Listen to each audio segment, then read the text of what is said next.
Our guest today, Joe Alley, is going to bring us home on this topic. He's a partner and chair of the Securities and Corporate Governance practice for Arnall, Gold and Gregory down in Atlanta.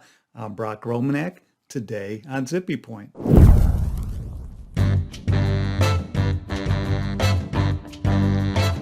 So once you're a WKSI, you definitely don't want to lose that status. And so there is a waiver process that's been around for quite a while now. Can you describe a little bit what that's like? And that's with the SEC staff. They have to grant a waiver of something that would otherwise disqualify you from being a WKSI anymore. That's right. So, there are several prongs you have to satisfy to qualify as a WKSI, but one of them is that you not be an ineligible issuer. The term ineligible issuer is defined in Rule 405, and there are a litany of things that can make you one, but most notably, it includes issuers that are subject to some specified bad boy provisions. And it includes being convicted of some felonies or misdemeanors, or having violated the anti-fraud provisions, or being subject to an order or decree regarding the anti-fraud provisions. But under Rule 405, in that definition, the Commission is allowed to grant waivers of ineligible issuer status if there's been a good showing that it's not necessary for an issuer to be considered ineligible. So that's the WKSI waiver. And the Commission has delegated authority to act on waiver applications from ineligible issuer status to the Director of the Division of Corporation Finance. And in 2014, the Division of Corporation Finance issued a statement that sort of updated and refined its policy on what it takes to get one of those waivers. And per that statement, the focus is going to be on the reliability of the issuer's current and future disclosure, and whether or not the conduct that resulted in the ineligible status impacts that reliability. And then they'll also focus on what steps the issuer has taken to remediate any deficiencies. The burden is on the issuer to demonstrate that the conduct that gave rise to that status is not going to impact its current and future disclosure and the reliability of that disclosure.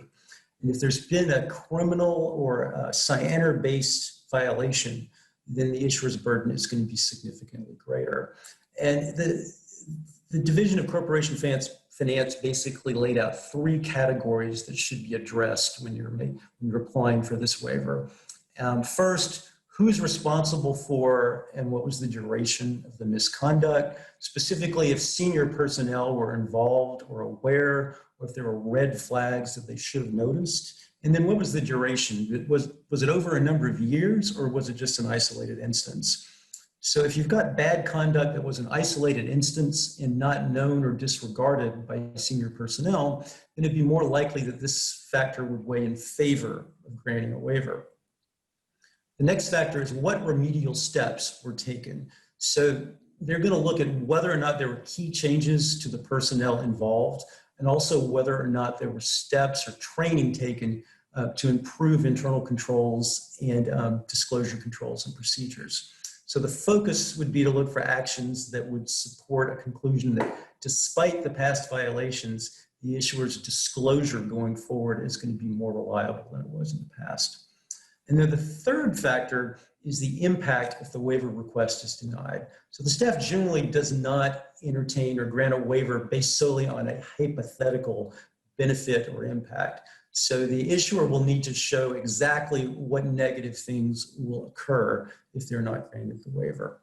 So issuers that are seeking a waiver are required to submit a request letter that includes the justification based on the factors that I just laid out. And inquiries regarding WKSI waivers are generally directed to the division's Office of Enforcement Liaison. Now, prior to 2019, issuers were not allowed to condition settlements with the SEC on receiving a WKSI or any other waiver. So the waiver request was considered separately by the Commission, but that changed in 2019, and now the Commission will consider them both together in order that issuers can have certainty about the impact of their settlements. So WKSI waivers can be granted by either the Commission or the Division of Corporation Finance, but typically the two work in tandem. And so you don't see a lot of separate waivers issued by the Division of Corporation Finance, at least not recently. So negotiating the waiver and preparing the waiver request should now be an integral part of all settlement negotiations, and that's pretty much it. So before you would see these waivers, the orders come out, and then now you're saying it's just integrated right into the settlement. That's right. That's right. And even though the request is typically done to the Division of Corporation Finance, you will see the actual letters come out from them as, by order of the commission. It looks like they actually speak with the commission and make sure the commission is okay with what they're doing. Although they do technically have the authority. And I think it was about 10 years ago that the bad boy term was coined. Now I'm pretty sure it would be bad girl and bad boy. Yeah, that's right. It's kind of sexist. Definitely. A little bit. Well, thanks so much for your time, Joe. This is Hey, good. thank you. Thank you. Enjoyed it. So what's your time?